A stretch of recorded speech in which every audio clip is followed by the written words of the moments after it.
He's the former president and publisher of the Sun Herald, and now he's on the radio.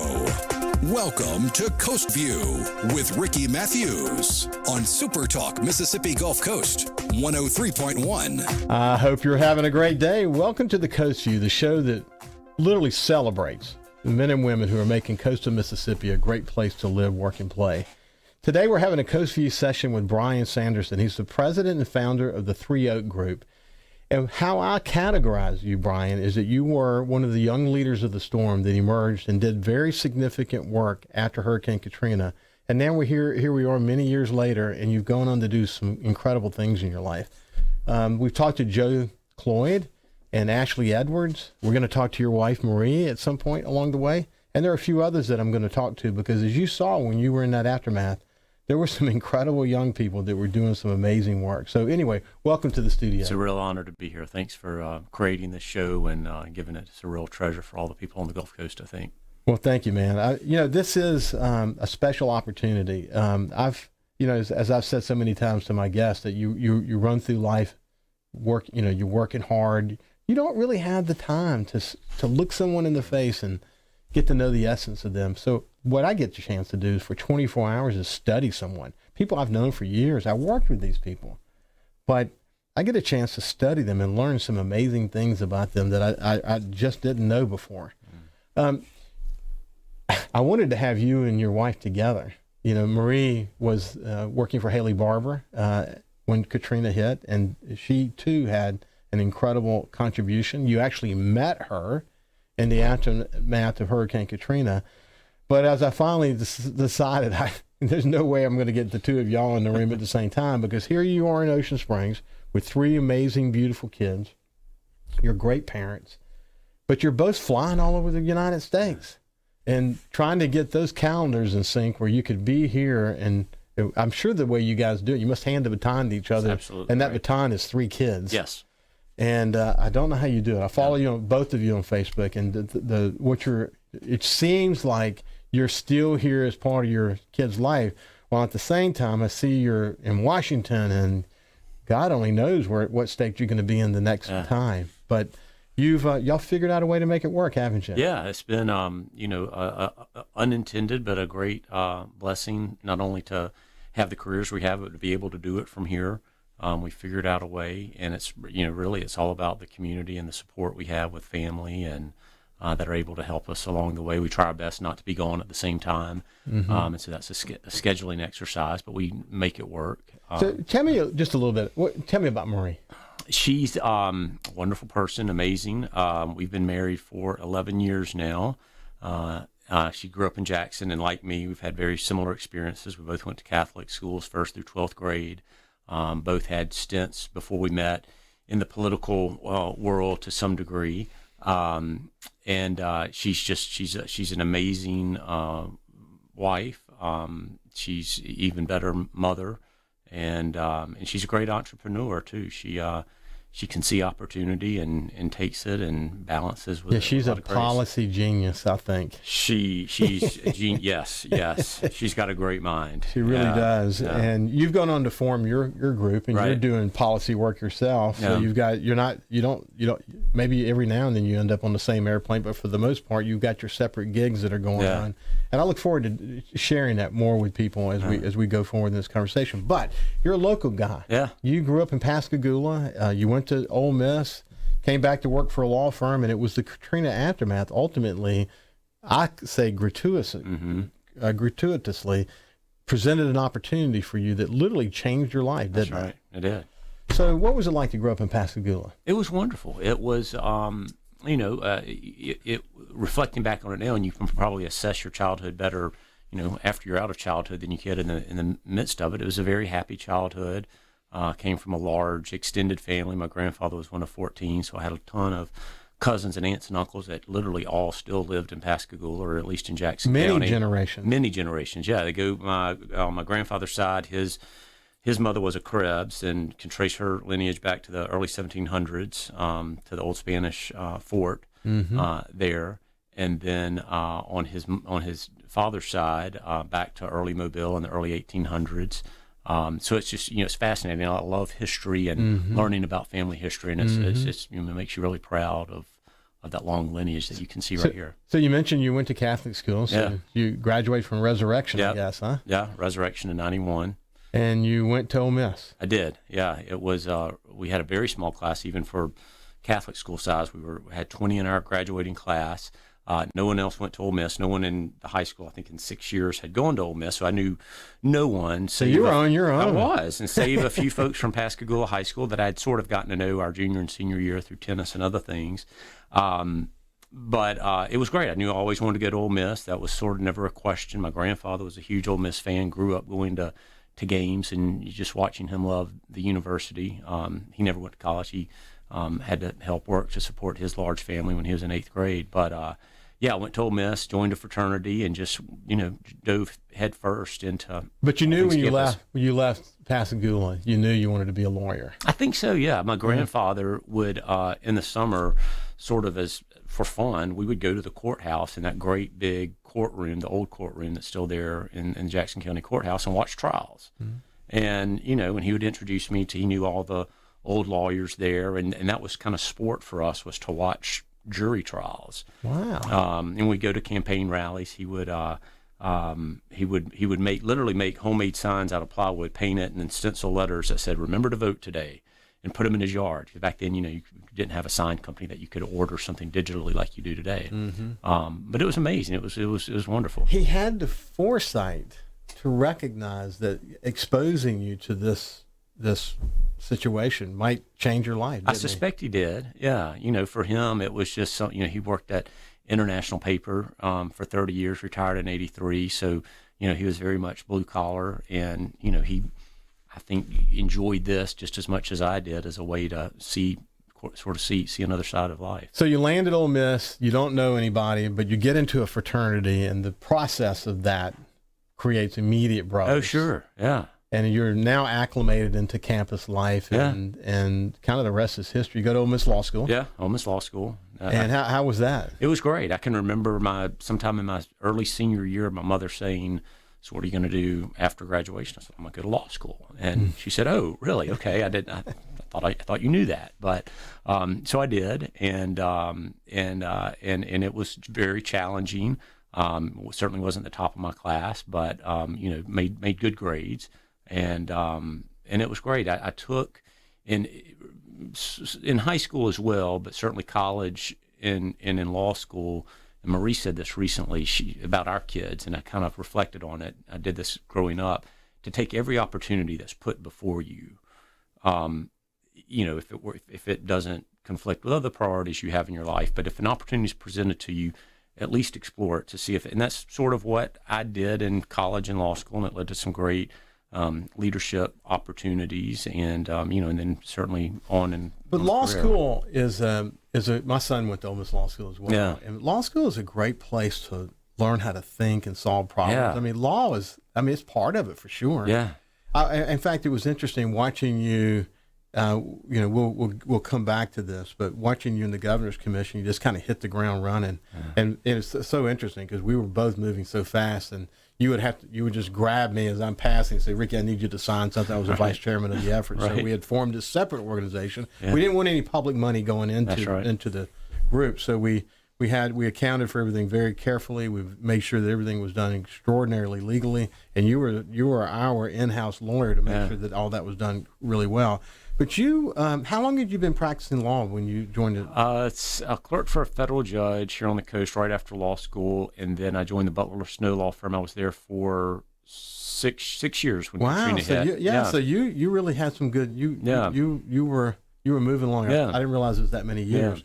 So you came back home, and you, like you said, you clerked, yeah. and then you worked as a lawyer for a while. Did you have any intentions of doing anything other than just staying in the firm and doing that? Not concrete plans, but I certainly had sort of started to think, is this something I want to do for the rest of my life? Still very early on, but I sort of always had that in the back of my mind that if another opportunity that I think would be well suited for me, I would certainly explore it.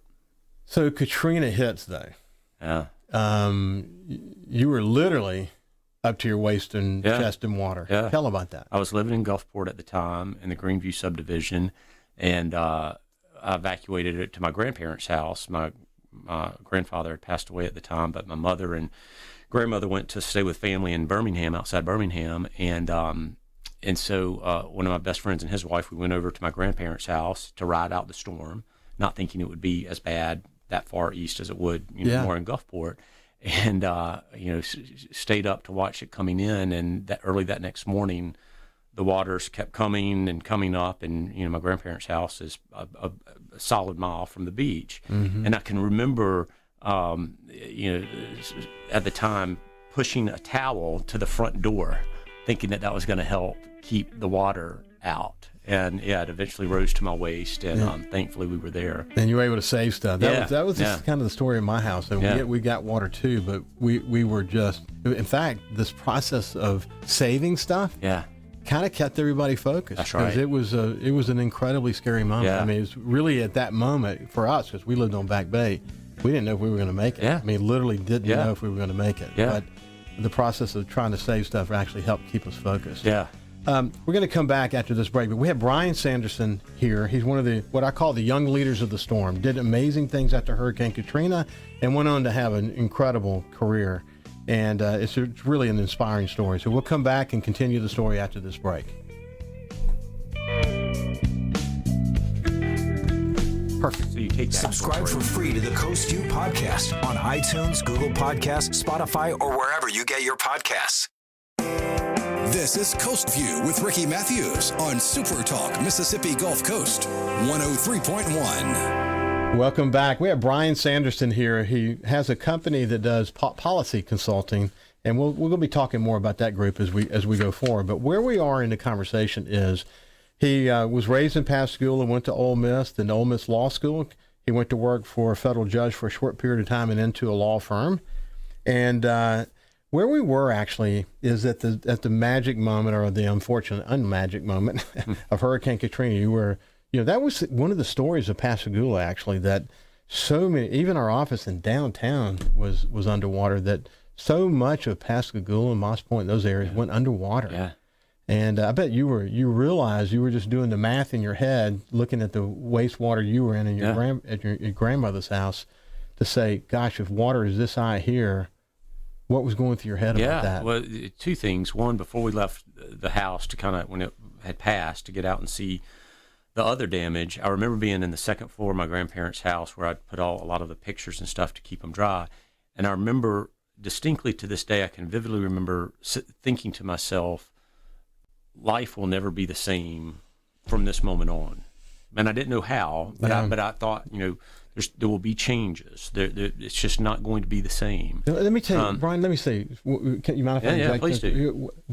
At the time, Bishop Rhodey lived around the corner from me, and so the water's starting to fall at my house, and of course during the storm, when I'm almost 30 feet above sea level and had 10-foot waves hitting my house, and it hit me that, good Lord, if I'm this high and I'm experiencing this, what about people who stay in their houses that are not this high? Yeah. And Bishop Rhodey climbed over a house that had been washed into the street, over trees, to get to my house. And when he got there, he expected to find us not alive anymore.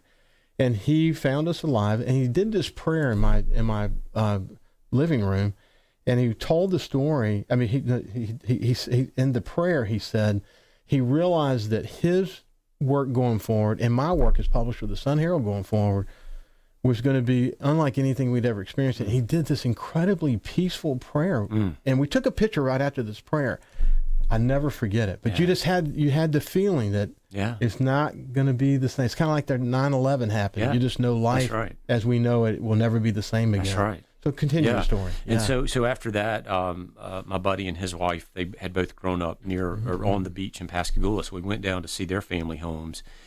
And it was, I can still distinctly remember the smell of natural gas from, just the houses, completely gone. And you could, and the most troubling thing was that you didn't have a sense of where things were because you had no reference points. They were literally just all gone. Yeah. And we found 2 bicycles that had washed out from his parents' house, and that was our transportation for the next, week or so. All our vehicles were flooded, and we found these, couple of bicycles, and had our first hot meal in the Waffle House. So at what point did you go back to work? I guess it was, I remember getting the call on September 6th about the Governor's Commission. So it must have been that week. So, yeah, Haley, before. so we had the first meeting of Anthony and George at the Sun Herald on the Sunday following the storm. Yeah. So he literally must have left there and started already, because this is the way Haley thinks, as you know well, must have begun to already think, what kind of support staff are we going to need as we begin to think about forming a commission. And by the end of the next week, the commission's formed. Yeah, I was in Jackson meeting, ready to start. Met Jim Barksdale, and it happened very, very fast. And to your point, it helped you sort of take your mind off of the tragedy that was unfolding. It gave you something to think about and sink your teeth into. Yeah. So you came. So essentially, what they did, Haley called the principals at your firm. Yeah, and that's said, right. Can they have loan you? out a lawyer? I don't know that they asked for me specifically, but obviously it helped someone to be from the Gulf Coast, and they pick you, and then your life changed literally forever at that moment. Yeah, I was supposed to be on loan because the Governor's Commission, you'll remember, was to end at the end of 2005. The governor gave us the charge that he wanted that report delivered by December 31st, 2005. And so I was going to be on loan for that period of time, and then ostensibly go back to the law firm. But that didn't happen. And one thing led to another. Right. So let's talk. Okay, so you came in. We formed. had the opportunity to be part of that effort, and Haley wrote a book about it. It's an amazing book. I had the honor of writing the foreword to that book. America's Great Storm is the name of the book, and it tells a great story of leadership. So as we formed the Governor's Commission and got moving with that, you were in the middle of it from the first big moment leading up to the charrette, right? Where we had Andre Estwani and 100 architects and planners from literally around the world, including the Prince of Wales Foundation. Yeah, that's right. That was when you realized that. I mean, certainly I realized this, that something different is happening. That we're gonna try to understand. What are our needs? It wasn't just about how can we rebuild, but it was about beginning the infrastructure conversations, because that was going to define the bridges we rebuild, and all the infrastructure we rebuild is going to define our opportunities going forward way into the future. That's right. There's such a strategic focus so early in the game. You were part of all that. Yeah. How did that impress you, and how did that change you? My first impression was, I had been in Gulfport for 6 years, and growing up, I knew folks like Jerry St. Pé, knew who they were, these titans of industry, and a living legend, yes, literally. Yeah. And then got to know you, and knew who you were in Gulfport, and then all of a sudden to be able to work beside people like yourself and George Schlegel and Anthony Topazzi that I had, revered, was, for a 32-year-old was, a huge experience. Yeah. Well, thank you, but I didn't see it. That way. You look like you're just a member of the team. It was. And then, one of our requests was that once we formed the commission, the leader of the commission cannot be from the coast. That was our major. That's right. Because no matter where they were from, the others would think they're going to get preferential treatment. So we worked really hard. And then, what does the governor do? He goes to Jim Barksdale, leader of Netscape, Federal Express, independently wealthy, kind of sitting over there, Democrat, one of the largest contributors to Governor Musgrove, his competitor. He reaches to someone like Jim, because he said, this is not about political or party lines. This is about who's in a good position to come in and make an impact. Yeah.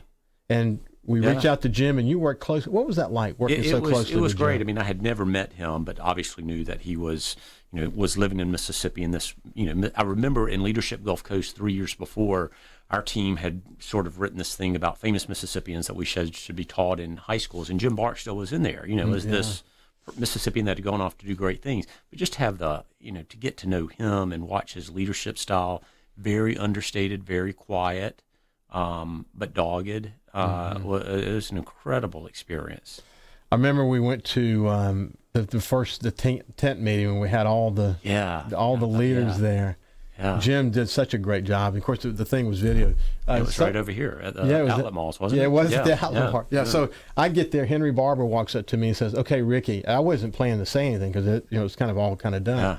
Haley says, "Okay, Jim's going to speak, and then I think Anthony's going to speak." And I think Manley Bartley's going to speak. I think that's right. Yeah.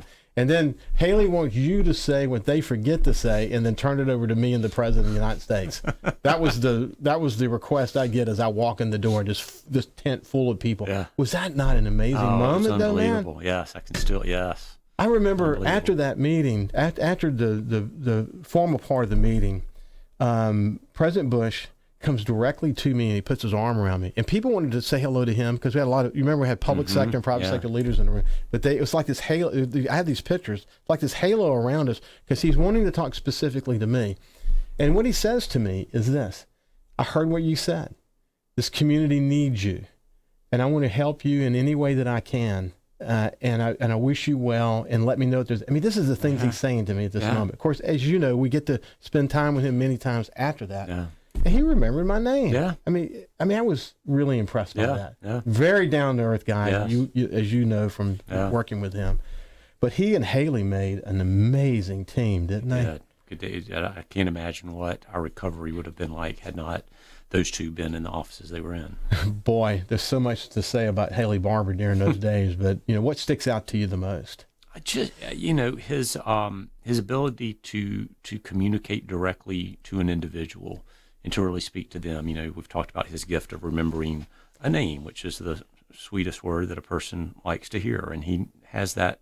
Even more than that. Yeah. I wrote that he has a mind like a steel trap. I mean, family members and key moments in people's lives. Yeah. It was. He was. I mean, the consummate leader. He was strategic. He knew how to communicate. Smart.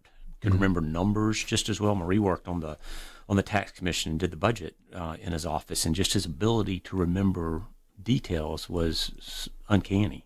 I wrote once that we had an editorial board meeting with Haley, and there was no specific thing that we were going to talk about. And during the meeting, Tony Biffle, God bless his soul, someone asked a question about Waveland, a grant in Waveland. And it's like in his mind, he just like pulls up that file and, in his mind, he doesn't actually have it in front of him. And now he's looking at specific numbers related to Waveland and the specific project that Anthony's talking, that Tony was asking about. Blew my mind. I actually wrote about it in the book because I personally saw it in action, that once it got in his head, he told me when I interviewed, he's not as good at it as he used to be. I think he's just being humble. I agree. This is Brian Sanderson. We're sort of reliving some amazing moments in the days after Katrina, but a time literally in his life that changed his life. He met his wife. He learned a lot about what it takes to build a great community. He learned a lot about policy. He learned a lot about the political infrastructure and how all the dots connect. He made a career out of it. We're going to come back and talk more about that after the break. So this is Brian Sanderson, and we'll see you after the break.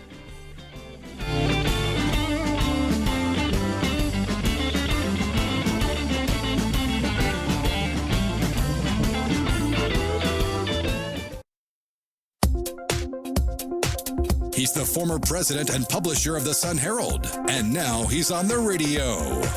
Welcome to Coast View with Ricky Mathews on SuperTalk Mississippi Gulf Coast 103.1. Welcome back to Coast View. We've got Brian Sanderson here, what I call one of the young people of the storm who did amazing things after Hurricane Katrina, and we're so glad to have him here with us today. We were just reliving some moments. He had worked at a law firm, went on along to the Governor's Commission on Recovery, Rebuilding, and Renewal. And we're talking about things we saw along the way. But it really was what you learned, Brian, in the midst of all that, it literally created who you are now in the work that you're doing today, isn't it? You began to see how all the dots connect. Talk about that. So I really discovered this a little bit during the Governor's Commission, certainly when I went to work for the governor's office after the commission had concluded.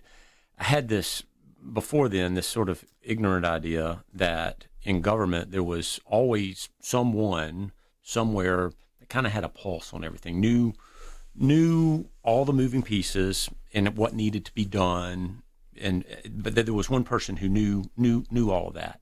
And what I quickly discovered was government, politics, leaders, one, obviously they rely on others, but it's a lot of being able to identify those opportunities and think through them with clarity. Some of it's luck of you having the right people in the right place at the right time, But you've heard the saying, the American democracy of this experiment in it is unlike anything else in the world, and it's true. I mean, it's really something really weighty to think about. Of all this is just dependent on human beings, and they're flawed. And it's not like a corporation where there's some solidification of the people there. The deck is constantly being shuffled. Right. Yeah. Different skill sets, different awareness. Yeah. That's so interesting to hear. Yeah. It was just a real revelation, something that I had thought before wasn't really the case. And I feel... And the way we're dependent, local communities to the state, the state to the federal government, and how all these dots connect, and policies and laws at local and state and federal. Talk a little bit about all those pieces. Yeah, it was when I worked for the governor's office, when he stood up at the Office of Recovery and Renewal, and I was deputy director there. My main job, I was in Jackson for probably the first 3 weeks or so, but then I was assigned to be in the Coliseum where FEMA and MEMA had set up their headquarters. And I worked most directly with local officials, county, city, trying to figure out HMGP and just all that funding, trying to break through some log jams, if that could be where the sticking points were. But to your point, it was so interconnected. At the same time, that's when the legislature was meeting to try to figure out a way to have the gaming 800 feet on shore. So you had this legislative piece going on. And then I was very impressed with our local leaders. They had such a tremendous burden on them because they had to live, and many of their homes were destroyed. Mm-hmm. They lived literally next door to people who had their homes destroyed, so they never had any opportunity to sort of step back. They were in the thick of it full time. Yeah. But just their dedication to it and care was really impressive to watch. It really impressed me that of the public sector leaders and certainly private sector leaders we had on the coast at the time. It was, it was really inspiring to watch. Yeah. I mean, they had, a lot of them, some of them had just gotten into those roles. Yeah. They had just gotten elected. That's right. And what they suddenly inherited was not what they signed up for. And now they're in an aftermath of the worst natural disaster in American history, having to call on competencies and capability they didn't have. Yeah, that's right. And they found their way. Yeah. They found their way out. And people like you in the middle of it all, people, lots of people filling these gaps and everybody trying to figure out what's the easiest way to grease this skid and make this work. And one of the things I think that Haley was so good at before he left, before the storm hit, he had been spent a lot of time in the legislature. He talked about it. Joe talked about it. Joe was with him, and Joe Cloyd was with him during that time. Because he had an agenda, and he knew that he had to have not only alignment in the state, but also up there. Yeah. Of course, he had a large public policy and lobbying firms in Washington before he became governor. And then here we are in the aftermath, and he's really, not until I actually read the manuscript of the book did I realize how much time after Katrina he actually spent in Washington. A lot. Working with so many people, Democrats and Republicans alike. But his number one goal all along was find a way to make the money flow easier. Yeah. And find a way to make the processes inside the situation go smoother. Yeah. And you were in the middle of that the whole time, weren't you? Yeah. It was great. Local officials wanted someone from the governor's office to come and see what they were doing and present problems, obviously, but come to see what it was like. I remember riding around in a white FEMA van, touring a debris field over in Hancock County, and just that, and Mayor Longo and Favre, and they're just unbelievable leaders. Yeah. So you went from the governor's commission to the governor's staff, actually tasked to do the things that you and I are talking about now. Then what happened to you? So then, in the summer of '06, the Gulf Coast Business Council was formed, and in my view, to sort of take the mantle of that private sector leadership that the Governor's Commission had started to help continue that here on the ground. And I was asked to interview for the position of president, which was just an opportunity I couldn't pass up. What a dream come true to be on staff and work for. And we hit the ground running. Yeah. It was modeled. You remember. Very much like the Governor's Commission. Our committees were very, very similar. Tourism. I did tourism in the Governor's Commission. Did tourism at the Business Council until I left for Alabama, and then John Heston picked it up from there. That's right. But man, those early days of the Governor's Commission, we really understood. See, but by having the ones that were involved in the commission and leadership roles in the Gulf Coast Business Council, we could. It wasn't just about passing that report to Haley and saying, "Okay, we're kind of done." It was like now we felt the responsibility to make sure these things got done. Yeah, it was our playbook. And you were in the epicenter of all that. Yeah. Then what? So Gulf Coast Business Council, I was there, I think, 4 years or so, and then I did a short stint with Joe Canizero up at Tradition, which was fun to get to know him, and Gerald Blessey as well, to continue to work with Gerald as I had at the Business Council. And then I went back into private practice for a couple of years with the Brunini Law Firm in Biloxi, and then it was at that time that my wife was policy director at the RGA after she had left. RGA, Republican Governors Association, right? Mm-hmm. And RAGA, the Republican Attorney General's Association, had just broken off from their umbrella organization and were staffing up, and I was asked to interview for their first policy director. Mm-hmm. And so that was kind of how I got into what I've been doing for the past. And that actually, that was a big job. Yeah, I mean, it was the office was in D.C., but obviously attorney generals are around the country, as governors are, and so it was easy to make the case that I don't have to live and work in D.C. to have this job, and that was one of the great epiphanies that I had of living on the Gulf Coast, and I think others should really consider, is that there's so many jobs with technology today that you can do from this wonderful community, even though the job itself may not be based here day in and day out. In the conversations I've been having with folks, if you think about the new economy, the creative class is going to be the fastest growing segment, and that's designers, that's writers, that's policy people, that's architects, that's engineers, digital media. The list goes on and on.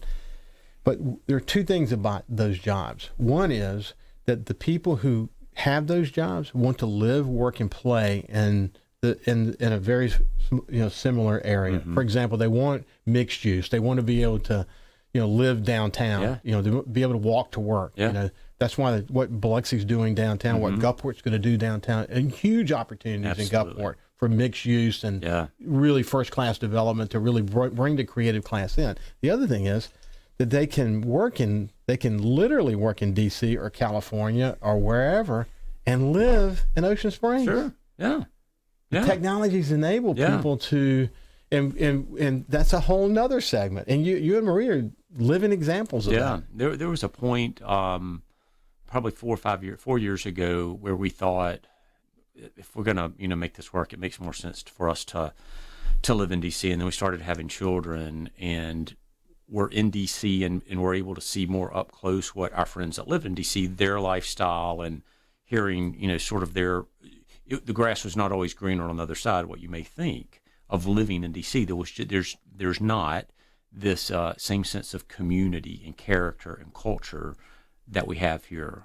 We have something here that's not contrived. It's real. It's it's so much history here. Obviously, there's history in D.C. too, but the people here just make it very special. And then our support network that we have here with family and friends, that made all the difference in the world. As our friend George Logal says, we live in paradise. Yeah, we really do. And I really didn't. I did not appreciate that really until the last 3 or 4 years of Maria had lived in D.C. for 4 years, 5 years, but I'd never lived in D.C. I would started to travel up there a good bit, so I never had that experience of being able to contrast what we have here. But I have now, and thank God we didn't make that move. Yeah, what would it have meant to your family and your extended family and the support you get from your extended family? Yeah. That's one of the reasons I never left. I had opportunities to leave on, even when I went to Alabama and New Orleans, I kept a base house here. Yeah. Being close to my kids, being close to my mother and my family, it was always so important to me. Yeah. I love the Mississippi Gulf Coast, man. It's great. I mean, I passed up some good opportunities along the way. But man, I would, if I'd have taken those, I wouldn't have been publisher of the Sun Herald. I wouldn't have been in a position to get to know you and all the people that I'm having this opportunity to interview now. I feel so lucky to be here. I know you feel the same way. Well, this is Brian Sanderson, one of the young leaders of the storm, who's not young anymore. He's married and got 3 kids. We'll see him after the break. His love for the coast is why he's here. It's Coast View with Ricky Mathews on SuperTalk Mississippi Gulf Coast 103.1. Welcome back to Coast View. We have Brian Sanderson here with us, one of the what I call the young leaders of the storm, who've gone on to do some amazing things in his life, and we're just kind of going on his journey in this conversation. It's inspiring. But where we left it off, you were working for the Attorney General's Association. So let's pick it up from there. Yeah, so I was working for the Republican Attorney General's Association, and as policy director. My wife at the time was policy director at the Republican Governors Association. This would have been in 2015, and she left to take some other opportunities of setting up her a new firm outside of the political organization. And so they were interviewing for a new policy director, and I was a little timid. I thought, that's kind of weird. Your wife was doing this job. Would that look odd? And she's like, no, do it. I won't have anything to do with it, but do interview. It was a new executive director, and so I did. And I was lucky enough to be at RGA for 4 years. Most senior staff stay through an election cycle. The fourth year being the big cycle where you have most of the races. Man, and steering some interesting political times in this country. It was in 2017 after Trump was elected. We had the healthcare debate where they were really leaning on the governors to come up with a plan because Congress couldn't get anything done, and so there was a lot of just work with governors and staff, and it was great to see that up close. And did you have to every now and then pinch yourself and say, sure, I'm actually here? Yeah, at absolutely. This moment? Yeah, I mean, I remember being on a phone call with he had just been diagnosed with brain cancer. Senator McCain and Lindsey Graham with other governors, and I don't know that I said anything on the call, but just to be able to, and also healthcare. This is kind of a funny story. Vice President Pence was visiting with the governors in February, right after the election. Mostly it was about healthcare, and I was in the room on the periphery, and at some point during the meeting, he motioned to me and said, "Hey, can you come here?" And I thought, "Oh man, what is this going to be? Here's my big shot to give some sort of salient advice to the vice president." And he said, "Could you turn the air conditioning down a little bit?" But hey man, there's always a humbling moment. That's exactly right. There's always a humbling moment. It was great. Oh, yeah. I love that. I see. That's what, man. At the end of the day, you got to always kind of take a step back and say, right. We're none of us are that important. That's right. So you formed your own firm, though. Yeah. Did you leave that position to do that? I did. So Marie did the same thing. Marie did the same thing. Yeah. And so why didn't y'all go in business together? One, I'm less expensive than she is, so she can charge more. But she had already kind of started out with some other partners and doing this while I was at RGA, but watching her do it successfully gave me a great runway that I probably wouldn't have otherwise had, and some knocked out some of the lead time that I would have had. But as we've talked about in this conversation, Brian, the opportunities that you had that Katrina enabled about learning how the dots connect, and then going to the Republican Attorney General's Association and what you learned there, and the Republican Governors Association. My goodness, man, what an amazing ramp. Yeah. To be able to begin to do your own policy stuff. Yeah. I mean, it was just a natural, wasn't it? Yeah, I mean, it kind of just made sense to do it, and I had built up, in my opinion, good credibility with governors and their staff, and I still had a lot of personal relationships with the attorney generals as well. And that's what it's about, is build, that they know that you're credible and competent and aren't going to come with some sort of cockamamie idea. But most of my clients now, and I didn't go into it thinking this, have been conservative or center-right think tank advocacy organizations that want to get in front of governors or attorney generals to talk about health care. I have one client that is interested in bipartisan criminal justice reform, State Policy Network. Who are you working with? So those are a few. State Policy Network is an umbrella organization that is sort of the umbrella for all of the state policy networks. Mississippi Center for Public Policy is one of them, doing some things with them on a variety of issues, policy issues, some energy stuff, and others. I have one client that's interested in regulatory reform, which is really hot in the States now, and sharing best practices. So that's been interesting. Are you working directly with any governors? Through the relationships with these clients, yes, but but a governor's office wouldn't be my client. Yeah, I got you. It would be folks that want to get in front of the governor's office or their staff and to try to create alignment around specific policies. Exactly. Yeah. Wow. Yeah. That's so cool. Yeah, it's been a lot of fun. I'll be in D.C. Next week. The RGA is hosting a policy roundtable with about 10 or 12 states, their governor staff, and bringing in think tank organizations to kind of talk about what they're, and I've helped form with 3 kids. How do you and Marie, coordinate? It's we have to be very intentional about getting our schedules out. We try our best not to be gone at the same time. One of us wants to be home with the kids. We have a great family around us that helps. We have a friend that helps us day in and day out with the children. So in the school, all 3 next year will be at St. Alphonsus. And it's right around the corner from our house. We walk to school every day, weather permitting. Yeah. And so those types of things are easy. My mother is very involved in. Well, we're getting to the end of our time, man. It's been fun. It's been so cool to catch up with you. Yeah. I'm so glad that I decided to focus on these young people in the storm. I can't wait to talk to Marie. Yeah. Her role after Katrina, working with Thad Cochran's office, is really important. Yeah. And I can't wait to tell that story. But you've done well, thank you for staying in Ocean Springs and making your impact. And we didn't have time to get into it, but you've been active in the community, and that's so important to hear as well. So anyway, God bless you, my friend. Thank you, Ricky. Thanks Send for my love to your wonderful wife. Yours as well. Thank you. And have a great weekend. Thanks, Ricky. You do the same.